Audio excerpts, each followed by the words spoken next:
यहाँ से हम लोग देखेंगे आज यूपीएससी का जो आज मेंस का पेपर था, ठीक है, आईएएस मेंस का पेपर है 2026 का। तो इसमें यहाँ पर एसए का पेपर था आज, राइट। तो एसए को यहाँ पर आपको लिखना है 900 से आपको 1200 वर्ड में क्वेश्चन लिखना है, 900 से 1200 शब्द में आपको क्वेश्चन को लिखना है। तो हम अभी पेपर आपको दिखा चुके हैं कैसा कैसा पेपर था शॉर्ट्स में, और इसका पीडीएफ आप टेलीग्राम पर डाउनलोड कर पाओगे, ठीक है। तो हम लोग देखो यहाँ पर आप क्या करते हैं, इसकी थोड़ा सा लिखने की प्रैक्टिस करते हैं, अपना फ्रेम बनाते हैं कैसे कैसे हम लोग एसए को लिख सकते हैं। थोड़े थोड़े पॉइंट में मैं आपको बताता चलूँगा। जैसे कि बोला विरोधाभास जीवन की क्या है, विडंबनाओं को दर्शाता है। इसमें आप क्या लिख सकते हो, तो देखो आप इसमें अपना जो भूमिका रहेगी इसमें आप बता सकते हो कि विरोधाभास केवल व्याकरण या साहित्य का अलंकार नहीं है, बल्कि ये जीवन की वास्तविक प्रकृति का दर्पण है। ऐसा करके आप भूमिका दिखा सकते हो। उसके बाद आप पॉइंट करके लिखोगे इसमें कि सामाजिक आर्थिक विडंबनाएं बता दोगे कि क्या है, जैसे कि अत्यधिक समृद्धि के बीच यहाँ पर भयानक गरीबी है ना, जैसे कि गगनचुंबी इमारत, इनके नीचे झुग्गियाँ होती हैं, राइट। और डिजिटल जुड़ाव जैसा होता है हमारा कनेक्टिविटी, उसके दौर बढ़ता दिखाया जा रहा है, राइट। अकेलापन दिखाया जा रहा है। तो यहाँ पर आप दिखा सकते हो सामाजिक आर्थिक विडंबनाओं को लेकर के। उसके बाद इसी में आप दिखा सकते हो राजनीतिक और वैश्विक आयाम को दिखा सकते हो। उसमें क्या दिखाओगे कि शांति बनाए रखने के लिए परमाणु हथियारों की दौड़ है ना, शांति के लिए युद्ध तैयारी, या आप राजनीतिक वैश्विक आयाम उसमें बता सकते हो।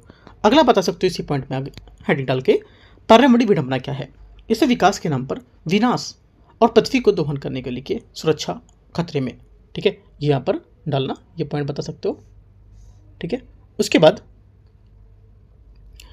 बताओगे आप कि व्यक्तिगत दार्शनिक जो स्तर है इसका क्या होना चाहिए, व्यक्तिगत जो दार्शनिक स्तर है इसमें जीवन का सबसे बड़ा विरोधाभास है, और मृत्यु ही जीवन का एकमात्र अंतिम सत्य है, और बुद्ध का मध्यम मार्ग दुख में ही सुख की कुंजी होती है।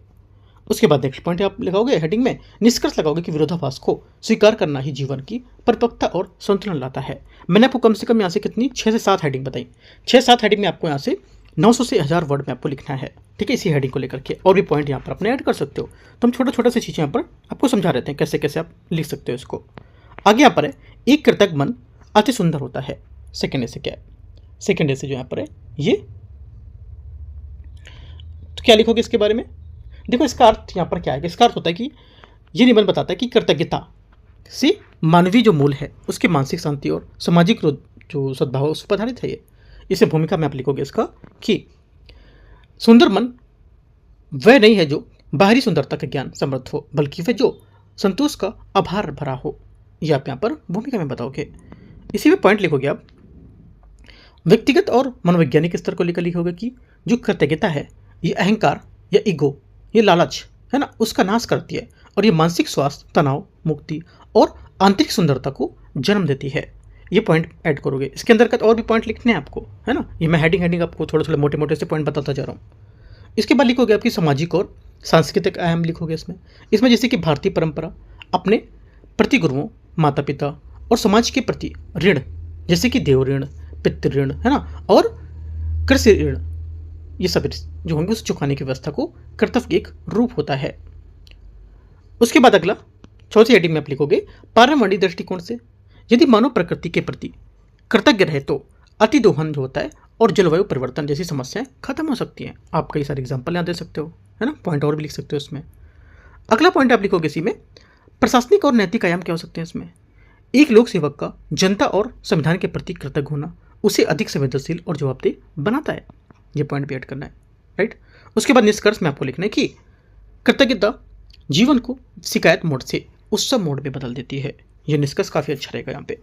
और बाकी जो मैंने हेडिंग बताया इसके हेडिंग जैसा कि आपको कम से कम इसके एक एक हेडिंग में आप 100 वर्ड 50 60 वर्ड लिखोगे, कुछ कोटेशन भी लिख सकते हो, है ना। तो एक स्ट्रक्चर मैंने आपको बताया कैसे कैसे फ्रेम इसका हो सकता है। तीसरा क्वेश्चन यहाँ से, तीसरा ऐसे बोले कांटा कली का बदला हुआ रूप है, कांटा जो है कली का बदला हुआ रूप है, तो कैसे लिखोगे इसको। देखो इसका अर्थ एक तरह से बता रहा है कि ये एक रूपक है ना, क्या है, रूपक है। वनस्पति विज्ञान में कांटा रक्षा के लिए कली या पत्ता का ही यहाँ पर रूपांतरित रूप होता है। जीवन में इसका अर्थ है कि परिस्थितियाँ अनुकूलता के प्रति इस जो हमारे व्यक्ति है उसका व्यवहार के अनुसार बदलना, है ना। तो आप यहाँ से कैसे लिखोगे भूमिका में, भूमिका में आप लिखोगे कि कोई भी वस्तु या व्यक्ति मूलतः बुरा नहीं होता है, परिस्थितियाँ और सुरक्षात्मक आवश्यकताएं उसे क्या कर देती हैं, स्वरूप बदल देती हैं। आप एग्जाम्पल बता सकते हो, ठीक है। आगे यहाँ पर लिखोगे। उसके बाद सेकंड पॉइंट में कि इसमें ऐतिहासिक सामाजिक आयाम क्या क्या थे, जैसे कि अत्याचार, उपेक्षा या दमन के कारण सीधे सीधे रचनात्मक लोग, समूह और जो विद्रोही बन गए थे। उदाहरण के लिए उपनिवेशवाद के खिलाफ उग्रवादी आंदोलन या शोषित वर्गों की आक्रोश। सेकंड पॉइंट में बता दोगे। इसका थर्ड हेडिंग जो रहेगी इसमें बताओगे कि सकारात्मक दृष्टिकोण को लेकर के, जैसे कि रचनात्मक परिवर्तन क्या हो सकता है। कठोरता या कांटा हमेशा नकारात्मक नहीं होता है। कभी कभी जीवन में सीमाएं, जो बाउंड्रीज होती हैं, वो तय करने के लिए, अपनी सुरक्षा के लिए अपने कड़े निर्णय या कांटे के निर्णय लेने पड़ते हैं। बहुत अच्छे यहाँ पर एग्जाम्पल बनेगा।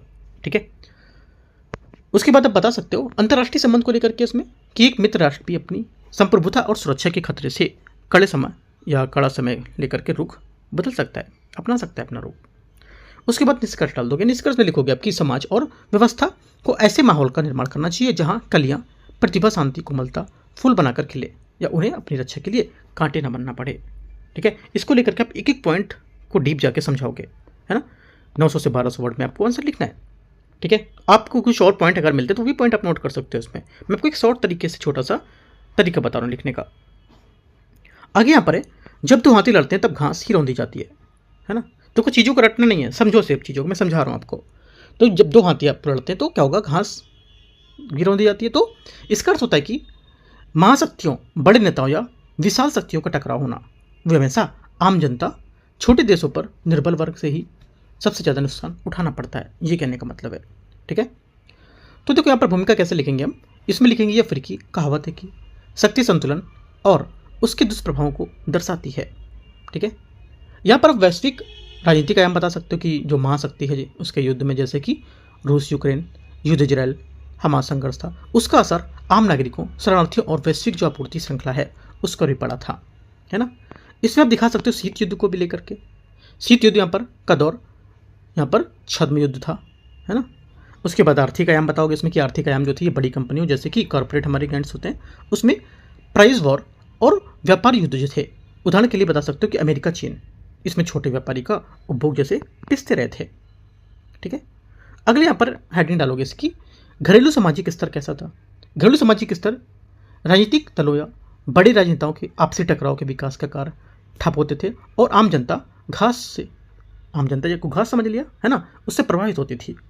ये हमारा घरेलू सामाजिक स्तर की हेडिंग हो गई। उसके बाद आप लिखोगे समाधान, इसका रास्ता क्या होगा, क्या हो सकता है।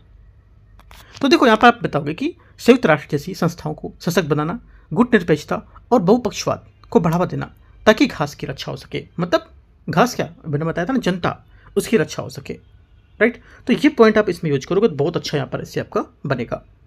इसका जो सेकंड पार्ट आपको दिखा दे रहा हूँ मैं, सेकंड पार्ट आप प्रैक्टिस करो थोड़ा सा। अगर आप प्रैक्टिस नहीं, मतलब आपको नहीं समझ आ रहा तो मैं सेकंड पार्ट भी आपको यहाँ से पूरा अपलोड कर दूंगा। ठीक है, कैसे कैसे जैसे मैंने इसके पॉइंट बताया ना, वैसे मैं सेकंड वाले भी पॉइंट आपको बताऊंगा। तो आप इसका थोड़ा सा प्रैक्टिस करो पहले, उसके बाद अगर हो जाएगा उसके बाद बोलना, तो सेकंड वाला पार्ट भी मैं आपको अच्छे से समझा के बताऊँगा। ठीक है, यहाँ से PDF आप डाउनलोड कर लो टेलीग्राम चैनल से, UPSC नॉलेज ट्रैक अपना चैनल है। ठीक है, तो ये 4 क्वेश्चन जो है, ये 4 क्वेश्चन मैं आपको बाद में समझाऊंगा। ठीक है, टेलीग्राम जुड़ जाओ, और कुछ पूछना रहेगा तो पूछ सकते हो, अपना ऐसे लिख कर भेज भी सकते हो Telegram channel UPSC knowledge track पर। ठीक है, ऐसे करके जितने भी अभी पेपर होंगे, GS1, GS2, GS3, सबके मैं एक एक करके आपको समझाऊंगा कैसे कैसे लिखना है। आज करीब ये 4 जो मैंने ऐसे बताए, इन पर प्रैक्टिस करो अच्छे से, और 1, 2, 3 ऐसे रात तक लिख डालो और भेज सकते हो मुझे। ठीक है, फिर उसके बाद हम लोग अगला ये भी डिस्कस कर लेंगे। एंड करते हैं, all the best, thank you. Telegram जरूर ज्वाइन कर लो, यहाँ से PDF आपको मिलेगा।